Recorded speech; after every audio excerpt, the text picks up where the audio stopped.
Hello, ನಮಸ್ಕಾರ ಎಲ್ರಿಗೂ. ಶುಭೋದಯ ಎಲ್ರಿಗೂ. ನಾನು ಸಿಂಧು. ಇವತ್ತೊಂದು ಬ್ಲಾಗ್ನ ಶುರು ಮಾಡೋಣ.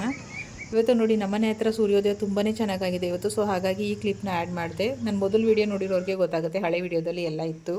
ತುಂಬ ಚೆನ್ನಾಗಿ ಸನ್ರೈಸ್ ನಮ್ಮ ಮನೆಯಿಂದ ತುಂಬಾ ಚೆನ್ನಾಗಿ ಕಾಣಿಸುತ್ತೆ. ಯಾಕೆಂದರೆ ತುಂಬ 9th ಫ್ಲೋರಲ್ಲಿ ಇರೋದ್ರಿಂದ ತುಂಬ ಚೆನ್ನಾಗಿ ನೋಡ್ಬೋದು ನಾವು. ನಮಗೆ ಒಳ್ಳೆ ಆಪರ್ಚುನಿಟಿ ಅಂತಲೇ ಹೇಳ್ಬೋದು. ಸೊ ಇವತ್ತೊಂದು ಬ್ರೇಕ್ಫಾಸ್ಟ್ಗೆ ನಮ್ಮ ಮನೆಯವ್ರಿಗೆ ತುಂಬಾ ಇಷ್ಟ ಅಂತ ಹೇಳಿ ಚಿತ್ರಾನ್ನ ಮತ್ತು ತೆಂಗಿನಕಾಯಿ ಚಟ್ನಿ ಮತ್ತು ಬಜ್ಜಿ ಮಾಡಿಕೊಟ್ಟಿದ್ದೀನಿ. ಸೊ ಇವಾಗ ಟಿಫನ್ ಎಲ್ಲ ಮಾಡಿ ಅವ್ನಿಗೆ ಹೊರಡಬೇಕಾಗಿತ್ತು. ಚಿಕ್ಕ ಮಗನಿಗೆ ವಾಟ್ರ್ ಬಾಟ್ಲು ಬೇಕಾಗಿತ್ತು. ಹಾಗೆ ವಾಟ್ರ್ ಬಾಟ್ಲು ಆರ್ಡ್ರ್ ಮಾಡಿದರು, ತೊಗೊಬಂದಿರೋ. ಅವನಿಗೆ 2 ಲೀಟ್ರ್ ವಾಟ್ರ್ ಬಾಟ್ಲು ಬೇಕಾಗಿತ್ತು ಅಂಥೇಳಿ ಅವನು ನೋಡ್ಕೊಂಬರೋದಕ್ಕೆ ಹೋಗಬೇಕು. ಹಾಗಾಗಿ ಅದನ್ನು ಅನ್ಪ್ಯಾಕ್ ಮಾಡಿ ನೋಡ್ತಿದ್ದಾರೆ ಹೇಗಿದೆ ಅಂತ. ಬಾಟ್ಲು ತುಂಬಾ ಚೆನ್ನಾಗಿದೆ.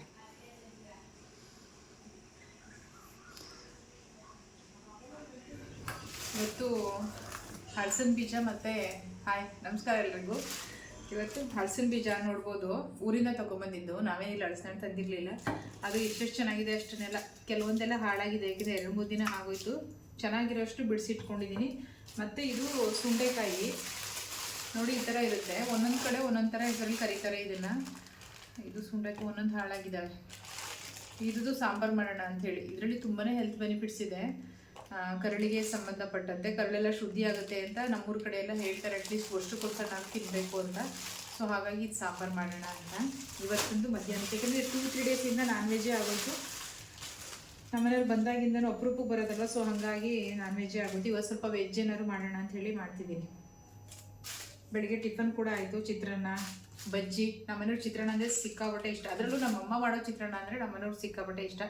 ಬಟ್ ನಮ್ಮ ಅಮ್ಮನ ಥರ ಮಾಡೋಕ್ಕೆ ಟ್ರೈ ಮಾಡ್ತೀನಿ. ಅಂದರೂ ಕೆಲವೊಂದು ಕೈ ರುಚಿ ಅಂತ ಹೇಳ್ತಾರೆ ನೋಡಿ. ಹಾಗೆ ನಮ್ಮ ಅಮ್ಮನ ಕೈ ರುಚಿ ಚಿತ್ರಾನ್ನ ಅಂತ ತುಂಬಾ ಅಂದರೆ ಸಾಮಾನ್ಯ ಎಲ್ಲ ಅಡುಗೆಯೂ ತುಂಬ ಚೆನ್ನಾಗಿ ಮಾಡ್ತಾರೆ. ಎಸ್ಪೆಷಲಿ ನಮ್ಮನೆಯವ್ರಿಗೆ ಚಿತ್ರಾನ್ನ ತುಂಬಾ ಇಷ್ಟ.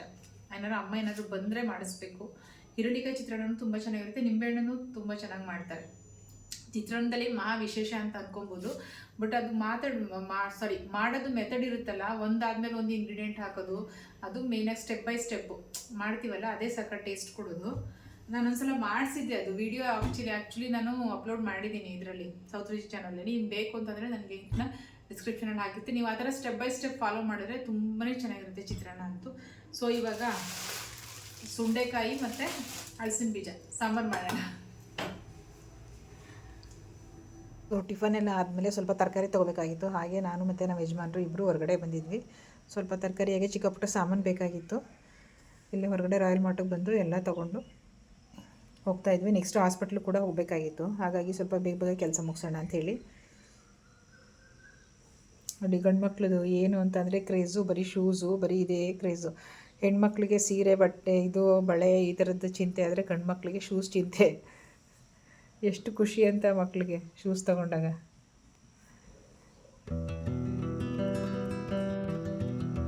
ಸೊ ಎಲ್ಲ ಆಯಿತು. ಇವಾಗ ನಮ್ಮನೆಯವ್ರಿಗೆ ಸ್ವಲ್ಪ ಬ್ಲಡ್ ಟೆಸ್ಟ್ ಕೊಡಬೇಕಾಗಿತ್ತು. ಹಾಗಾಗಿ ಬೆಳಿಗ್ಗೆನೇ ಬಂದ್ವಿ, ಬೇಗ ಇದ್ದು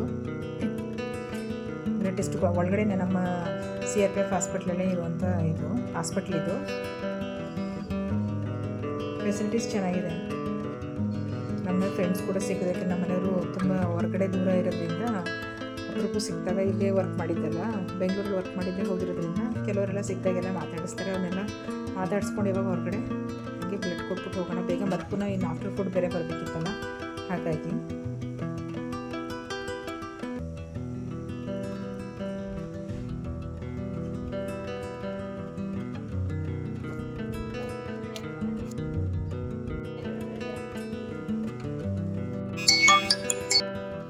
ಹಾಸ್ಪಿಟ್ಲಿಂದ ಎಲ್ಲ ಬಂದಮೇಲೆ ನಮ್ಮ ಮನೆಯವರೇ ಟೀ ಮಾಡಿಕೊಟ್ರು. ಸೊ ಇಬ್ಬರು ಟೀ ಕುಡಿತಾ ಇದ್ವಿ. ಇದಾದಮೇಲೆ ನೆಕ್ಸ್ಟು ಮತ್ತೆ ಪುನಃ ಅವರು ಹೊರಗಡೆ ರೆಫರ್ ಮಾಡಿದ್ರು, ಹೊರಗಡೆ ಹಾಸ್ಪಿಟ್ಲ್ ತೋರಿಸ್ಕೊಂಬನ್ನಿ ಅಂತೇಳಿ. ಸೊ ಹಾಗಾಗಿ ಇಲ್ಲಿ ಜಯದೇವಾಗ ಹೊರಟಿದ್ವಿ. ಅಲ್ಲಿ ಸ್ವಲ್ಪ ಮಾಡ್ತಾ ಎಲ್ಲ ಟೆಸ್ಟ್ ಮಾಡ್ತಾ ಟೈಮ್ ಆಗೇ ಹೋಯಿತು. ಅಲ್ಲೇ ಕ್ಯಾಂಟೀನಲ್ಲೇ ಊಟ ಮಾಡಿಕೊಂಡು ಹೊರಟ್ವಿ. ವಾಪಸ್ ಬರ್ತಾ ಹಂಗೆ ಬಸ್ಸಲ್ಲಿ ಬಂದರೆ ತುಂಬ ಟೈಮ್ ಆಗುತ್ತೆ. ನಮ್ಮ ಮನೆಯಿಂದ ಸಿಕ್ಕಾಪಟ್ಟೆ 1.5 to 2 hours ಆಗುತ್ತೆ. ಸೊ ಹಾಗಾಗಿ ಮೆಟ್ರೋದಲ್ಲಿ ಬಂದ್ಬಿಟ್ವಿ ಮೆಜೆಸ್ಟಿಕ್ ತನಕ. ಮೆಟ್ರೋದಲ್ಲಿ ಬಂದರೆ ನಮ್ಗೆ ಬೇಗ ಮತ್ತು ಮೆಜೆಸ್ಟಿಕ್ಕಿಂದ ಬಸ್ಸಲ್ಲಿ ಬರ್ಬೋದಲ್ಲ ಅಂಥೇಳಿ. ಸೊ ಇದಾಗಿತ್ತು ಇವತ್ತಿನ ವ್ಲಾಗ್. ನನಗೆ ಡೈಲಿ ವ್ಲಾಗ್ನ ಶೇರ್ ಮಾಡೋದಕ್ಕೆ ಸ್ವಲ್ಪ ಬ್ಯುಸಿ ಇರೋದ್ರಿಂದ ಕಷ್ಟ ಆಗ್ತದೆ. ಈ ವ್ಲಾಗ್ ಇಷ್ಟ ಆದರೆ ಲೈಕ್ ಮಾಡಿ, ಶೇರ್ ಮಾಡಿ, ಹಾಗೆ ಸಬ್ಸ್ಕ್ರೈಬ್ ಮಾಡಿ.